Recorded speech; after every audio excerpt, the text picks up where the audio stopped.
Tonton video ini sampai selesai agar Anda tidak gagal paham.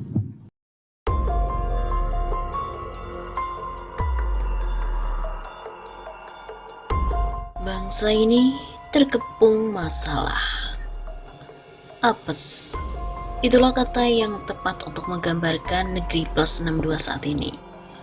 Keprihatinan terkait pemilu 2019 belum usai. Muncul kasus Jiwasraya dan Asabri. Lenyapnya belasan triliun di kedua BUMN itu makin menggegerkan negeri ini. BPJS pun kolaps. Naikkan iuran melalui Perpres nomor 82 tahun 2018 dan dibatalkan oleh MA. Naikkan lagi dengan Perpres nomor 64 tahun 2020, rakyat pun ramai-ramai menyerbu. Judicial review lagi. Apakah akan dibatalin lagi sama MA? Lalu dinaikkan lagi melalui Perpres yang baru? Kayak sirkus aja sih. Revisi Undang-Undang KPK pun mendapat banyak kutukan. Apalagi ketika KPK tak bisa menggeledah kantor PDIP. Harun Masiku atau HM, mantan kader PDIP menghilang. KPK pun juga belum mampu untuk menemukan. Sampai sekarang entah di mana buronan ini berada. Emangnya masih hidup? Begitulah pertanyaan pada publik. Soal tangkap menangkap, kita percaya polisi ini sangat profesional. Kenapa sampai hari ini HM belum juga ketangkap? Apakah orangnya sudah mati? Sedang meratapi keadaan KPK, gelombang corona pun datang. Mbak tamu tak diundang, corona telah memakan banyak korban. Lebih dari 1.000 penduduk mati, itu yang tercatat. Artinya mati setelah ada hasil tes swabnya. Yang belum ada hasil tesnya pun gak tercatat. Jumlahnya jelas bisa lebih besar. Perpu Corona pun diterbitkan, tapi mendapat banyak kecaman. Sejumlah pakar hukum protes. Perpu Corona dianggap memberikan kesempatan terjadinya korupsi besar-besaran. 405,1 triliun rupiah ini bukan uang kecil. Tapi DPR menyetujui dan ketok palu. Perpu pun menjadi undang-undang. Itulah DPR kita. Belum lagi 209 pasal dalam Undang-Undang Minerba yang cenderung abaikan AMDAL dan juga RUU Omnibus Law yang dianggap memojokkan nasib para buruh. Rakyat pun teriak, tapi DPR nampak enggak dengar. Tutup telinga. Coba kritik. Buzzer bertindak. Rupanya oknum DPR sudah berhasil belajar dari pemerintah. Mereka memelihara buzzer. Baru-baru ini muncul Perpres nomor 60 tahun 2020 tentang tata ruang kawasan perkotaan Jabodetabek Mujur. Salah satunya memberikan izin pulau reklamasi C, D, G, dan N untuk dibangun. Padahal pulau G masih ada sengketa hukum. Belum ada putusan PK.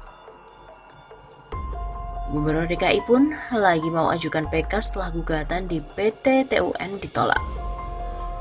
Inilah gambaran negeri plus 62 yang hampir setiap pekan dikagetkan entah oleh kebijakan maupun peraturan. Legal dari sisi hukum, tapi tak berarti sesuai dengan pikiran dan harapan rakyat. Justru ada di persimpangan. Pemerintah dan DPR terlalu sering berseberangan dengan rakyat. Tapi rakyat tak bisa apa-apa. Hanya bisa teriak, dadanya sesak. Inilah penyebab kegaduhan itu. Ditambah lagi pola komunikasi yang terkesan arogan dan sewenang-wenang, malah terkadang ngawur. Kengawuran yang didukung oleh buzzer premium. Belum terlihat Indonesia ini mampu keluar dari masalah. Ketidakadilan hukum dan kegaduhan politik masih mendominasi di media. Lebih-lebih dari sisi ekonomi, pertumbuhan ekonomi hanya 0,2%. Sudah defisit 500 triliun. 80% negeri ini tergantung pada pajak. Tapi pajak tak lagi bisa diandalkan. Ekonomi megap-megap membuat pusat pun kewalahan bayar hutang. Dana bagi hasil atau DBH ke pemerintah daerah, mereka juga megap-megap. Termasuk hutang ke Pemprov DKI. Cari alasan, belum selesai diaudit BPK. BPK pun teriak. Apa urusannya dengan kami? BPK ngamuk. Solusinya sejumlah menteri serang gubernur. Yang tampak muka dari bangsa ini justru semakin dikepung oleh masalah. Keadaannya makin mengkhawatirkan lagi ketika negeri plus 62 ini impor TKA dari Cina saat pandemi COVID-19. Kepada 9 tokoh oposisi, yaitu Dr. Abdullah Heha Mahua, Profesor Dr. Din Syamsuddin, MH Ainun Najib, Habib Rizik Syihab, Dr. Refli Harun, Dr. Rizal Ramli, Rocky Gerung, Kiai Haji Najih Maimun dan Said Didu. Rakyat berharap ada koalisi kebangsaan, melibatkan para tokoh yang punya perhatian serius untuk menyelamatkan bangsa ini. Tugasnya, mengingatkan, menekan dan mendorong pemerintah untuk keluar dari kepungan masalah bangsa ini dengan cara yang tepat. Keluar dari masalah tanpa masalah, bukan keluar dari masalah dan menambah banyak masalah.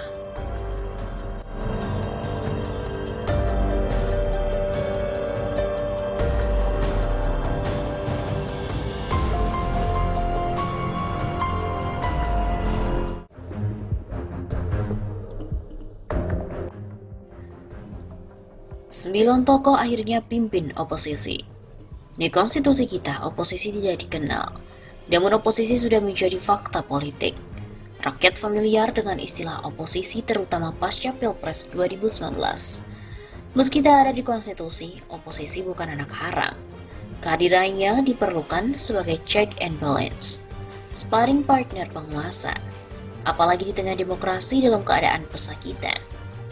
Ketika parlemen sering teriak amin terhadap kebijakan pemerintah, disitulah demokrasi sudah berada di depan pintu pemakaman.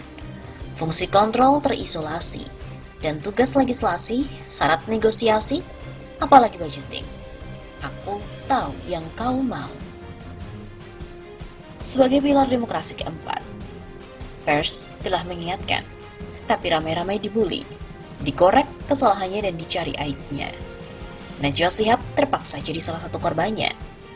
Buzzer premium pun ikut serbu Najwa.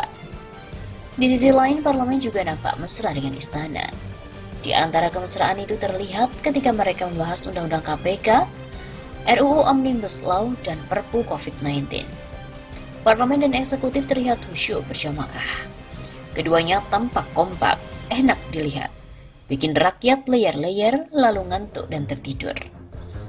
Saat rakyat lelap, dibuai janji indah pemilu yang tak tertunaikan, dan mandulnya fungsi kontrol parlemen, maka lahirnya para tokoh oposisi. Para tokoh ini hadir untuk mengisi ruang kritik yang seringkali ditinggalkan oleh Bapak Ibu Dewan yang terhormat. Setidaknya ada 9 orang yang didaulat rakyat untuk memimpin oposisi. Mereka bangunkan rakyat dari tidur layar-layarnya.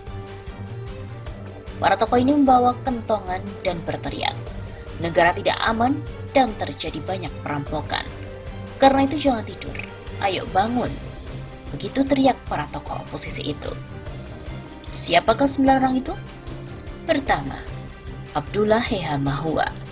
Mantan penasihat KPK ini berang ketika KPK masuk keranda kematian. Ini yang membuat festival di pasar korupsi makin meriah. Apalagi muncul Perpu nomor 1 tahun 2020 yang membebaskan penggunaan uang tanpa bisa dituntut oleh hukum, baik pidana, perdata, maupun TUN. Gak ada niat, itu dalihnya. Selain menyoal RUU haluan ideologi Pancasila yang dianggap berusaha menghapus jejak pemberontakan PKI. Kedua, MH Ainun Najib atau Cak Nun. Budayawan era Orde Baru ini keluar dari pertapaannya. Hatinya terguncang ketika melihat bangsa ini dijadikan boneka asing. Ngono ya ngono, tapi ojo keterlaluan olehmu injak-injak bangsaku iki. Begitu marahnya. Ketiga, Habib Rizik Syihab atau HRS. Tokoh 212 ini konsisten memimpin gerakan oposisi. Ia teriak terhadap ketidakadilan, penjualan aset negara dan ancaman PKI. 3 hal ini yang membuat HRS tak bisa kompromi. Meski 3 hal itu, tas yang berisikan dolar pernah disodorkan padanya. Begitu kabar beritanya. Benar tidaknya wallahu a'lam, namanya juga kabar. Keempat, Profesor Dr. Din Syamsuddin. Mantan Ketua MUI ini tak berhenti teriak terhadap mental koruptif para pengelola negeri ini. Ia serius mengangkat isu korupsi sebagai masalah sentral. Baginya bangsa ini makin berantakan karena korupsi yang makin telanjang. Kelima, Rocky Gerung. Tokoh satu ini lebih tepat disebut filosof daripada pengamat politik. Kekayaan referensi memberi modal Rocky Gerung piawai membongkar kedunguan logika berpikir elit politik. Membaca analisis Rocky Gerung, kita seolah ditunjukkan adanya banyak penyesatan cara berpikir yang pada akhirnya membuat tata kelola negara ini menjadi keliru dan salah arah, alias amburadul. Keenam, Rizal Ramli. Mantan menteri di era Gus Dur dan Jokowi ini tak pernah berhenti mengkritisi kebijakan ekonomi Sri Mulyani. Bahaya, begitu kata Rizal Ramli. Ia berulang kali mengingatkan adanya bubble ekonomi.